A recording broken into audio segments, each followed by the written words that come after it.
যখন তুমি নিজের রক্তের মানুষের দ্বারা কষ্ট পাবে, তখন তুমি একবার নবী ইউসুফ আলাইহিস সালামের কথা মনে করো। তিনি কিভাবে নিজের ভাইয়ের দ্বারা প্রতারিত হয়েছিল। যখন তোমার বাবা মা না বুঝে তোমার বিরুদ্ধাচরণ করে, তখন নবী ইব্রাহিম আলাইহিস সালামের কথা মনে করো। তার বাবা তাকে আগুনে নিক্ষেপ করায় ভূমিকা রেখেছিল। যখন তুমি সমস্যা থেকে পরিত্রাণের জন্য কোনো পথ পাবে না, তখন ইউনুস আলাইহিস সালামের কথা ভেবো। তিনি কতটা সময় তিমি মাছের পেটে আটকা পড়েছিল। যখন তোমার নামে কেউ মিথ্যা অপবাদ ছড়িয়ে দেবে, তখন মা আয়েশা রাদিয়াল্লাহু আনহার কথা মনে করো। তার নামে পুরো শহর জুড়ে কুৎসা রচনা করা হয়েছিল। যখন তুমি অসুস্থ ব্যথার যন্ত্রণায় কাতরাতে থাকো, তখন নবী আইয়ুব আলাইহিস সালামের কথা ভেবো। তিনি ভয়ঙ্কর এক ভাইরাসজনিত রোগে আক্রান্ত হয়ে তোমার থেকে বেশি কষ্ট পেয়েছিল। যখন তুমি দিনের কোনো বিধান নীতিতে যুক্তি খুঁজে পাও না, তখন নবী নূহ আলাইহিস সালামের কথা ভেবো।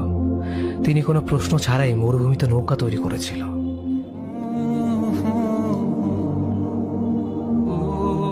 যখন তুমি আত্মীয়স্বজন, পরিবার, বন্ধু বান্ধবের কাছে হাসির পাত্রে পরিণত হও, তখন তুমি শেষ নবী হযরত মুহাম্মদ সাল্লাল্লাহু আলাইহি ওয়াসাল্লামের কথা ভেবো।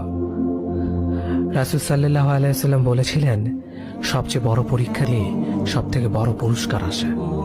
যখন আল্লাহ কাউকে ভালোবাসেন, তখন তাকে পরীক্ষা করেন, এবং যে এই পরীক্ষাগুলো মেনে নেয়, সে আল্লাহর সন্তুষ্টি অর্জন করে। আর যে অভিযোগ করে, সে তার ক্রোধের পাত্র হয়।